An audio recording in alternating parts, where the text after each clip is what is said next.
মেম সাহেব, এ নিন আপনার জামা। হ্যাঁ দাও। কত হয়েছে?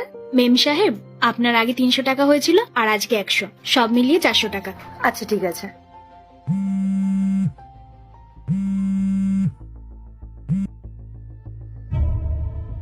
হ্যাঁ বলো। আচ্ছা, তুমি পৌঁছে গেছো?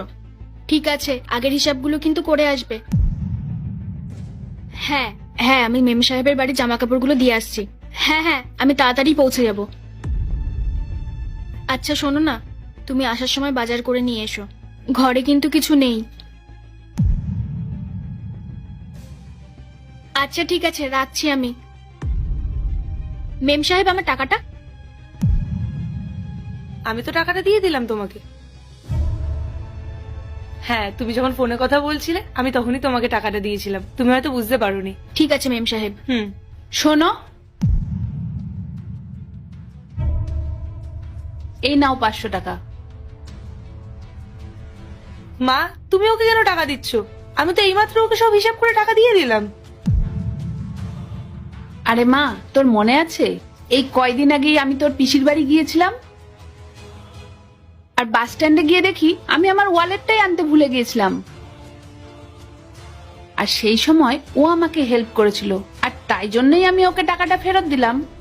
এরপর কি হলো সেইটা দেখার আগে এই দুইটা ছবির ভিতর থেকে যে কোনো একটা ছবিকে ভালোবেসে থাকলে ভিডিওতে লাইক করে চ্যানেলটি সাবস্ক্রাইব করে দাও। আর যদি না করো তাহলে আমি বুঝবো তোমরা ছবি দুইটাকে ভালোবাসো না। আর কমেন্টে লিখে দাও আমিন।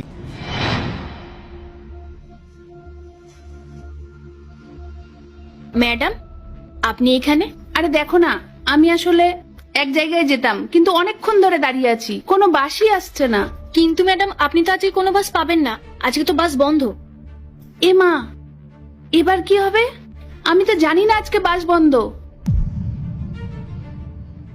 আর আমি তো তাড়াহুড়ো করে আমার পার্সটাও ফেলে এসেছি। ম্যাডাম, আপনি একদম চিন্তা করবেন না।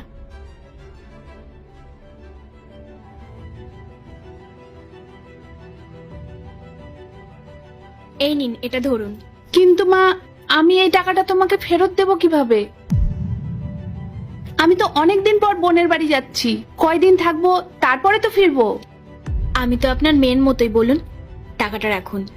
ঠিক আছে মা, আমি না এক কাজ করব, তুমি যখন যাবে আমাদের বাড়িতে জামা কাপড় দিতে, আমি সেই সময় তোমাকে টাকাটা ফেরত দিয়ে দেব। ম্যাডাম, আপনার যেদিন সুবিধা হবে আপনি আমাকে সেই দিনই দেবেন।